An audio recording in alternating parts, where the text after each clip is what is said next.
Alright, what's going on guys? Welcome to A-Train Gaming, and today's video I thought I would give you guys some tips for playing Domination. Now these tips are more for those games that once you get a little higher up, you're like, man, I beat the team but I didn't quite get enough MT. If you ever go through those, just look back at some of these tips.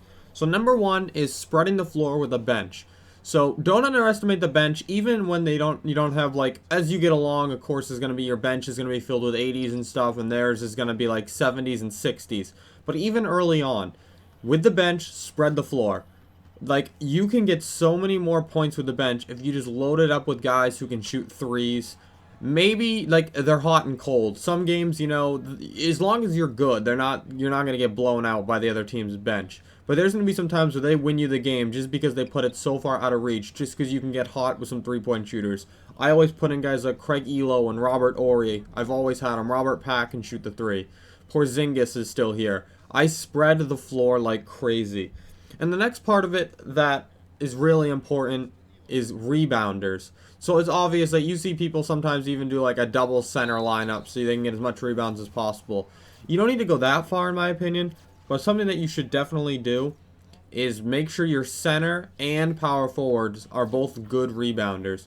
Your center, obviously, I suggest an A, and I would say your power forward, you should probably at least have a B plus or A minus, and that's just because you have no idea how easy the game is if you hold the team to no second chance points. If they don't get any other rebounds, and you can get offensive rebounds, and most of the time when you get an offensive rebound, you're either going to get a dunk putback or you'll get to the foul line. And the only reason this game I felt like was so close was because my rebounders weren't doing as good as usual, and they were allowing offensive rebounds. Usually, I completely out-rebound a team by, like, crazy amounts. And that just, like, giving them one chance, it's so good for your team. And they don't get as many rebounding points, and you're going to get a ton of rebounding points. That's, like, the reason your defense is so important is because it leads to defensive rebounds, and that gets you a lot of MT. And now the next tip I really suggest you guys look at is going with fit and not talent. As you get along, as you open packs, as you go through the auctions, you're going to start getting a lot of good players. And a lot of people are going to be tempted to do lineups like Chris Paul, Klay Thompson, LeBron, Kawhi, Drummond, or DeMarcus Cousins. They're just going to go for like an all-star type lineup. I highly suggest you guys try out a ton of different players in these domination games and go for fit and not talent. There was guys in my collection that are a lot better than some of the guys that are on my team. Example, Porzingis is only a 76 overall, but he's done nothing for me to take him out, and he hasn't done anything wrong. I could have a better backup center than Varejao, but he kills it for me. Robert Ory is extremely good, and he's one of the first, I think he's the second collection guy they give you, but he's knocked down. He's a great three-point shooter. Quentin Richardson, another guy that some people undervalue. He's got an A+3, so I'm sure he's going to be used by a lot of people. But don't just play somebody because they have more talent. Try out a ton of people, and if somebody's doing good, even though they're not as high as an overall as you see most people run, don't be scared. Just keep playing them. Keep trying out new guys in there. That's why I still run guys like Robert Pack. There's more famous guys I could run, but he does a lot better for me than a lot of people. And I just think it's really important that you guys don't just try to load it up with the 10 best players on your team. Now the next tip I have is more for not online games, which is perfect because this is a domination video. So don't take that tip and put it into that. But when you're playing these domination games, you're going to get to a point where you don't have much contracts as you'd like, and you might have to start spending some VC or MT to get you by until the next game where you earn more contracts or buy some from the auction, whatever you guys do. So play 1 through 10, starters and bench.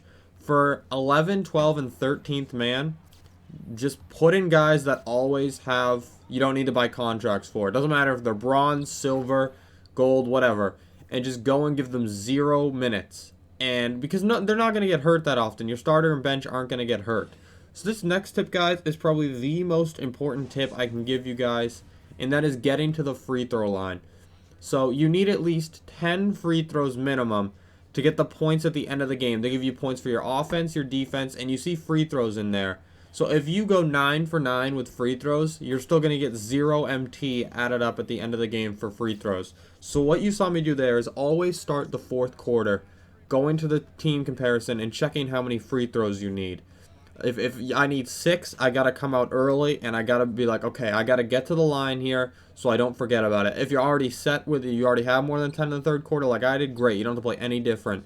if you only have like 2 or 4 and it's not really that close of a game, you can just focus on getting to the free throw line if you think it's going to be, because for example, I didn't play too well this game. I got a pretty good total still, and I beat it by a good amount. But there have been games where I thought I played amazing, but I didn't get those MT free throws. And that's more in like the historic domination where I have to get 800 every time. But do not underlook free throws. Get yourself to the free throw line. Try not to have too many liabilities.